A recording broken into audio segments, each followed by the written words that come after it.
रामकृष्ण हरी. कसे आहेत आपण सर्वजण? तर आज आहे 26 जानेवारी 2026 आणि मी निघालो होतो छत्रपती संभाजीनगर येथे नारळबागच्या ऑफिसवरती. आम्हाला झेंडावंदन करण्यासाठी बोलावलं गेलं होतं.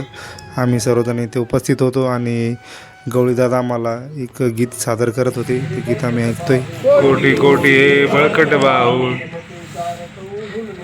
समतेचा हरवून नेऊ आस वेगळी नाही आम्हा ध्यास वेगळा नाही आस वेगळी नाही आम्हा दास वेगळा नाही जात वेगळी नाही आम्हा धर्म वेगळा नाही जात वेगळी नाही आम्हा धर्म वेगळा नाही जात वेगळी नाही आम्हा धर्म वेगळा नाही जात वेगळी नाही आम्हा धर्म वेगळा नाही सत्यमेव जयते सत्यमेव जयते सत्यमेव जयते त्यानंतर ॲडव्होकेट सांगवीकर सरांनी आम्हाला पण मार्गदर्शन केलं कशाप्रकारे प्रजासत्ताक दिन साजरा करायला पाहिजे, आज 26 जानेवारी कशाप्रकारे साजरा करायला पाहिजे वगैरे. त्यानंतर इथं सर्वजण उपस्थित होते. जे मान्यवरांसाठी आम्ही थांबलो होतो ते सर्वजण आले होते.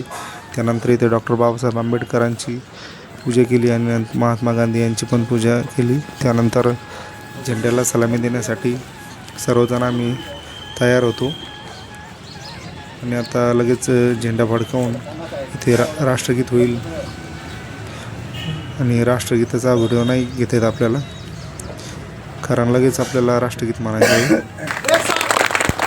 हे बघा, झेंडा फडकवायला जातो. शेतकऱ्यांच्या एकजुटीचा त्याच्यानंतर आम्ही राष्ट्रगीत म्हणालो आणि नंतर भारत माता की जय या घोषणा देऊन आम्ही सर्वजण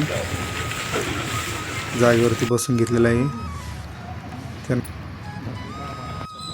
जानेवारी 1930 त्यामुळं आणि हे संविधान इथल्या प्रत्येकाला सन्मानानं जगता आलं पाहिजे. या देशामध्ये तो कुठल्याही जातीचा असू द्या, कुठल्याही धर्माचा असू द्या, तो कुठलंही काम करणारा असू द्या, त्या प्रत्येकाला सन्मानाने जगता आलं पाहिजे. आणि म्हणून ते सन्मानाने जगणं सुरू आहे का सध्या? वेगवेगळ्या विभागाचं काय परिस्थिती आहे? मग कष्टकरी कसे जगताय, शेतकरी कसे जगताय, दलितांची काय परिस्थिती आहे, आदिवासींची काय परिस्थिती आहे, ओबीसीची काय परिस्थिती आहे, अल्पसंख्याकांच्या संदर्भामध्ये सध्या नेमकं गेले 10-12 वर्षामध्ये काय चाललं आहे. आणि या सगळ्यांच्या पाठीमागं सगळी संपूर्ण व्यवस्था खाजगीकरणाच्या माध्यमातून कशी चालली आहे, वेगवेगळ्या मुद्द्यांच्या अनुषंगानं एक अर्धा मिनिटामध्ये इथं मांडणी करावी म्हणून काही लोकांना आपण बोलवलेलं आहे. इथं रंजन दाणी जे टेलिफोन कर्मचाऱ्यांमध्ये काम करणारे कार्यकर्ते आहेत ते आहेत.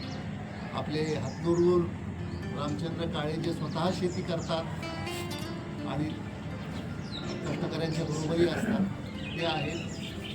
अजून काही लोकांना बोलवलं होतं, इथे काही मंडळी आपले तरुण पत्रकार आहेत अनवरभाई आणि अजून जे कोणी येतील ते या वेगवेगळ्या मुद्द्यांच्या अनुषंगानं मांडतील. आणि शेवटी सगळ्यांचं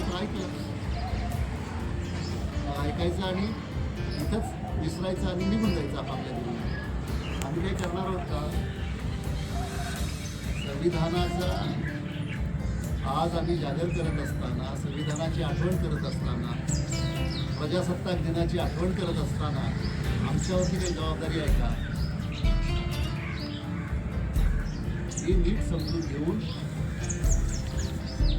त्या अनुषंगानं आपल्याला जगता येईल का, कसं जगता येईल, कुठल्या पद्धतीने जगता येईल याचाही विचार आपल्याला शेवटी जात असताना. सरांनी सांगितल्याप्रमाणे आपल्याला जे आज संविधान लागू करण्यात आले आहे आणि त्या संविधानाने प्रत्येकाला समान हक्क दिलेले आहे आणि कोणी मोठा नाही किंवा कोणी लहान नाही, सर्वांना समान जगण्याचा अधिकार दिलेला आहे.